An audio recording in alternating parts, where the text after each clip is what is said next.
For me, it's about finding people that are committed to helping you along the way, whether it's helping you through your growth in your faith. For me, I came into the community, not having a strong Catholic grounding.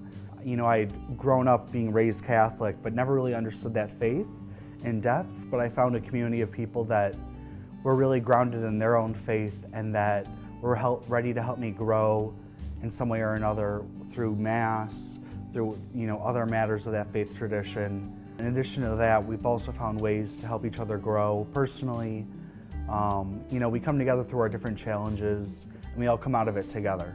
I think to live in an intentional community setting means to really wrestle with yourself and with others, and to grow as an individual, but as a community. And I think, personally speaking, from my vantage point,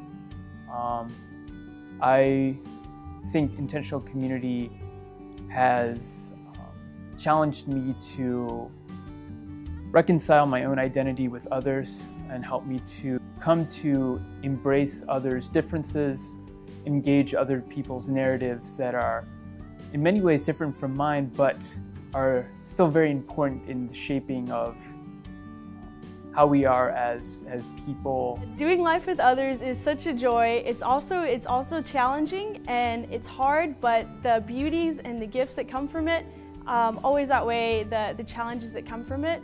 Living with others, I've never had brothers growing up, so now that I live with two guys, that's always been very interesting, but they're really great. They leave the seat down and everything, so no problems there.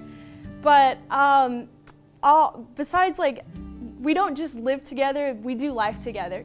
So from our different ministries, coming home and sharing our days and sharing our faith, sharing our interests, whatever they may be, we're all so different. We come from different parts of the country, that it's been a great adventure so far. Just kind of as a precursor, we all are part of various ministry sites, and that's really part of the body of the program. There's this component that is communal, where we all live together, we share resources, we pray together, but there's also this aspect that's what would be called apostolic, or having to do with service. I work at a Franciscan hospitality center where I work with primarily lower income folk. And my role spans various titles. In many ways, I'm a cook when we have a luncheon on Thursday. Monday and Wednesday includes me teaching computer class. And then Tuesday we have a bingo event. And so my particular role is very diverse. We're able to really connect with them on the various programs that we provide through the computer classes, through the luncheon that we provide on Thursdays. And so it's really drawing from this center of forming relationships, creating connection with people. So for me, I'm at the Family Counseling Center of St. Paul's in Wilmington, Delaware. And at that Family Counseling Center, we work largely with the uninsured or underinsured, meaning that people might have insurance, but the insurance is so low that it might not allow them to afford copays, especially for mental health matters.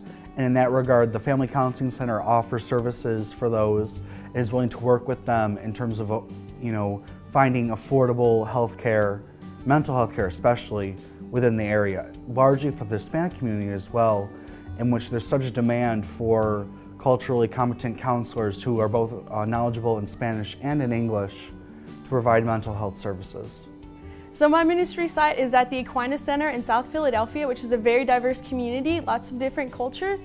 And one of the things that I'm doing in my ministry in particular is our parish has sponsored 2 families seeking asylum from Eritrea. So a lot of what I do is being present to these people, whether it's going to their house and watching Tarzan with the 5-year-old kids, or helping them in English class. So a lot of A big part of what I do is being present to these people and meeting their needs as they come up.